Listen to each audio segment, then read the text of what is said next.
शादी के बाद देश में जो महिलाएं हैं, जो पुरुष है, वो पता क्या कर दिए, भ्रमण करना प्रारंभ कर दिए। भ्रमण करने का मतलब है मेरे प्यारे बच्चों की घूमना। अब घूमना स्टार्ट कर दिए। अच्छे व्यक्ति एक स्थान से दूसरे स्थान क्यों जाता है? काम की तलाश में, रोजगार की तलाश में, धन कमाने के लिए हम पढ़ा रहे हैं, आप पीछे देख रहे हैं, तो मेरा बात आपके माइंड में कैसे जाएगा? फिट नहीं बैठेगा। फिटिंग बैठाने के लिए आपको आपके नेत्रों को मेरी ओर देखना पड़ेगा। जो देखिए, ठीक है।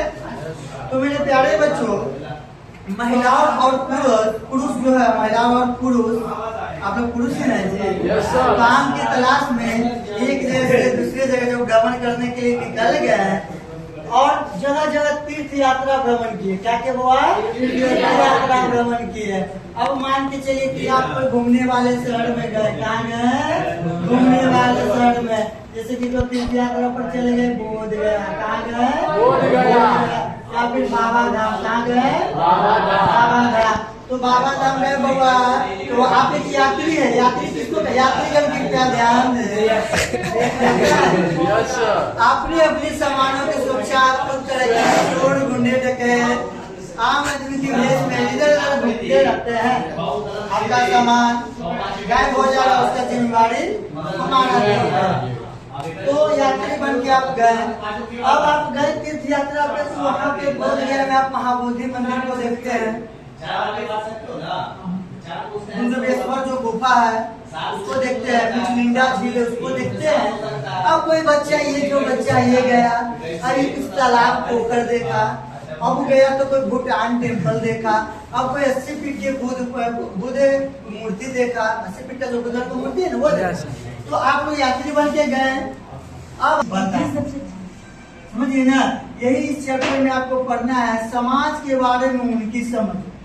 जो व्यक्ति थे, जो घुमक्कड़ व्यक्ति थे, जो घूमने के लिए आए थे, चाहे वह व्यापारी हो या फिर सैनिक हो या फिर आपका तीर्थ यात्री हो, उनका नजर हमारे समाज के प्रति कैसा था, उन चीजों के बारे में हम लोग आज के इस चैप्टर में क्या करेंगे बच्चा?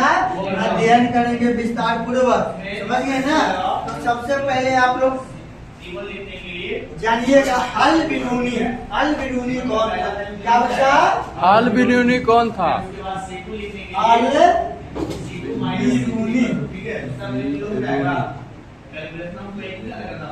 अल-बिरूनी कौन था? अल-बिरूनी सुनिएगा और समझिएगा।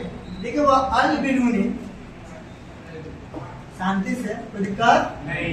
दिक्कत है कुछ पढ़ेगा नहीं तो दिक्कत के लिए सहायक जो हिंदुओं धार्मिक विषयों पर चर्चा करना चाहते हैं, और ऐसे लोगों के लिए एक सूचना संग्रह उनके साथ संबंध होना चाहते हैं। देखिए हुआ जो अल-बिरूनी था, उन्होंने एक किताब लिखा था। किताब उल हिंद। क्या लिखा था? किताब उल हिंद। अब देखिए कोई भी व्यक्ति है, आखिर जो अल-बिरूनी है, किताब उल हिंद क्यों लिखे? वो भ्रमण के दौरान उनके दृष्टि में जितने भी क्षेत्र आए होंगे, जो क्षेत्र वो देखे होंगे, वो क्षेत्रों से, वो घूमने वाले जगहों से जो कुछ भी वो सीखे होंगे, उसको इस किताब के जरिए आप लोगों के सामने बताने का प्रयास किया है। जैसे यह जो इतिहास का बुक है, पार्ट 2, यह 10वीं से 17वीं शताब्दी तक जो फर्स्ट चैप्टर हम लोग पढ़ रहे हैं, इसको किसी ने लिखा होगा तब तो हम लोग पढ़ रहे हैं। नहीं कोई लिखता तो हम लोग पढ़ रहे नहीं पढ़ रहे। आखिर कोई व्यक्ति क्यों लिखा? हम कोई चीजों को देख लेते हैं ताकि हमारे आने वाले भविष्य की जो पीढ़ी है,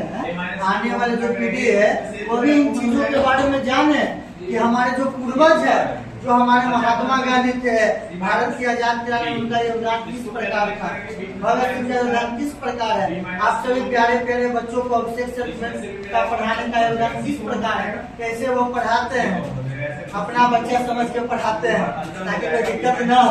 है कोई दिक्कत होता है? बोलो भी होता है। घुमा होता है? नहीं सर। बोलो नहीं सर। चलिए ध्यान दीजिए।